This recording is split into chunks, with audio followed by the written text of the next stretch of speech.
High everyone, welcome back to my channel beauty glam Deepa. I hope তোমরা সবাই খুব খুব খুব ভালো আছো।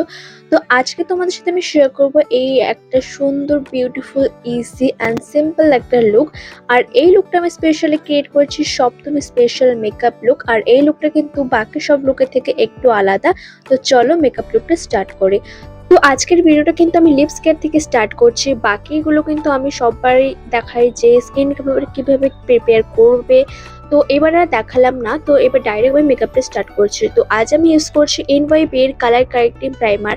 কালার কারেক্টিং এটাই কাজ করে যে তোমাদের ফেসে যদি ডার্ক সার্কেলের প্রবলেম থাকে, যদি আন্ডার আইসে দাগ কালো দাগ থাকে, লিপস এরিয়ায় কালো দাগ থাকে, সেটা কিন্তু প্রবলেম আউট করতে সাহায্য করে। সেটা কিন্তু একদম হাইড করে দেয় এই প্রাইমারটা। তো এই প্রাইমারটা তোমরা অবশ্যই ট্রাই করতে পারো যদি তোমাদের ফেসে এরকম কোনো প্রবলেম থাকে। এরপর আমি ইউজ করছি ল্যাকমি 925 এর ফাউন্ডেশন। এই ফাউন্ডেশনটা কিন্তু বলে যে অলরেডি প্রাইমার আছে, তো তার জন্য কিন্তু প্রাইমার অ্যাপ্লাই করতে হবে না, এটা কোনো ব্যাপার না। প্রাইমার তুমি অবশ্যই অ্যাপ্লাই করবে, কোনো রিস্ক নেওয়া চলবে না এই সামার সিজনে স্পেশালি। তো ভালোভাবে প্রাইমার অ্যাপ্লাই করার পর এই ফাউন্ডেশনটা ইউজ করবে।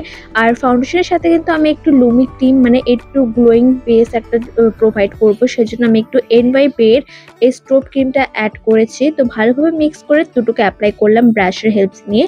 তারপর আমি অ্যাপ্লাই করছি কনসিলার আমার আন্ডার আইসের নিচে আর লিপস এরিয়ার নিচে, আর একটা হাইলাইটিং পয়েন্ট অ্যাপ্লাই করছি।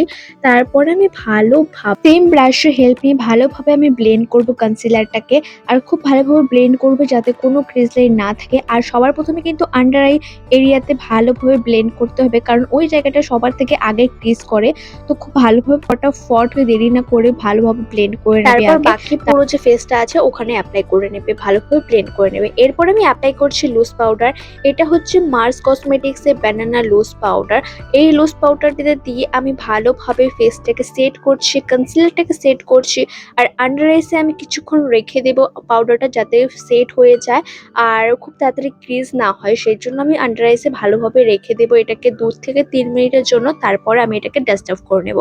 এরপর আমি মেকআপ রেভলিউশনে এই প্যালেটটা নিচ্ছি। এখান থেকে আমি এই সুন্দর পিচি শেড, লাইট একটা সফট একটা পিঙ্ক শেড নিচ্ছি। সেটাকে নিয়ে আমি আমার চিকসে, নোসে অ্যান্ড চিনে অ্যাপ্লাই করছি খুব ভালোভাবে।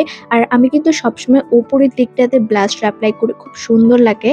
আর খুব একটা নিচের দিকে আমি ব্লাশটা অ্যাপ্লাই করি না, আমার ভালো লাগে না, আমার ফেসে আমার যায় না। আমার অনেকে সবার আলাদা আলাদা চয়েস থাকে, তো আমার এটাই ভালো লাগে।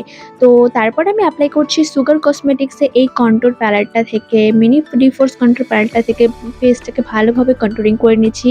এটা কিন্তু একদম অপশনাল, তোমরা করতেও পারো নাও পারো, কিন্তু করলে খুব ভালো লাগে আর ফটো কিন্তু ভীষণ সুন্দর আসে। তারপর আমি এখান থেকে এই শেডটাকে নিচ্ছি। এই শেডটা দেখো এখানে সাইডে কিন্তু একটু শিমারি আর একটু গ্লোই টাইপের একটা শেড রয়েছে। এই শেডটাকে আমি অ্যাজ আ হাইলাইটার হিসেবে অ্যাপ্লাই করব। আর ভীষণ গ্লোই একটা লুক আসে আর ভীষণ সিম্পল সাটল একটা লুক এই প্যালেটটা দেয়। তো এইখান থেকে আমি হাইলাইটিংটা অ্যাপ্লাই করছি, আলাদা আমি কোনো হাইলাইটার অ্যাপ্লাই করিনি।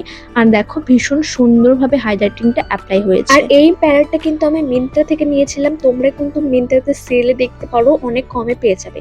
এরপর আমি অ্যাপ্লাই করছি as a transition shade same blush শেডটাকে, যেটা আমি ব্লাশ হিসেবে অ্যাপ্লাই করেছিলাম সেম শেডটা। তো ভালোভাবে আমি ব্লেন্ড করছি একটা স্মল ব্লেন্ডিং ব্রাশ দিয়ে। তারপর আমি একটা পার্পল কালারের একটা শিমার, একটু হালকা শিমার টাইপের একটা শেড রয়েছে পাউডারে, ওটাকে ভালোভাবে আইলিডে অ্যাপ্লাই করছি, ফিঙ্গারের হেল্প নিয়ে অ্যাপ্লাই করছি।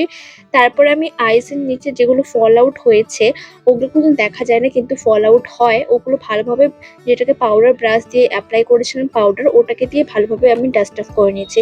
এরপর আমি একটা সিম্পল একটা থিন একটা উইং লাইনার ড্র করেছি মামা আর্থের আইলাইনারটা দিয়ে, ওটা কিন্তু আমার একটু ফেভারিট একটা আইলাইনার।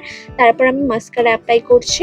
এরপর আমি আন্ডার আইসের নিচে একটু কাজল অ্যাপ্লাই করছি, প্লামের এক কাজল, সিম্পল একটা লুক দেওয়ার জন্য। তারপর আমি সেম ট্রানজিশন শেডটাকে নিয়ে অ্যাপ্লাই করছি আন্ডার আইসের নিচে, খুব সুন্দর একটা লুক আসে এভাবে কিন্তু। তারপর আমি অ্যাপ্লাই করছি লিপস্টিক। লিপস্টিকটা কিন্তু এনওয়াইবি এর একটা সুন্দর নিউড লিপস্টিক, এটা কিন্তু ভীষণই সুন্দর আর নিউড একটা লিপস্টিক। আর অনেকক্ষণ কিন্তু তোমার লিপসে স্টে করবে, অ্যারাউন্ড 12 আওয়ার্স। আর লিপস্টিকটা কিন্তু এই লুকটার সাথে ভীষণ মানিয়েছে। আর লাস্টলি আমি যেটা তোমাদের বলতে চাই, লাস্টে কিন্তু আমি এই কাজলটা অ্যাড করেছিলাম। এটা হচ্ছে সুইস বিউটির একটা কাজল, আর এটা কিন্তু অনেক রকম শেডে রয়েছে। এটা হচ্ছে আমি যেটা নিয়েছি, এটা হচ্ছে গ্রিন কালারের একটা শেড। আর আলাদা করে বড় কিছু করতে হবে না, এটা কিন্তু এরকমই একটা সুন্দর একটা শিমার শেড দেয়।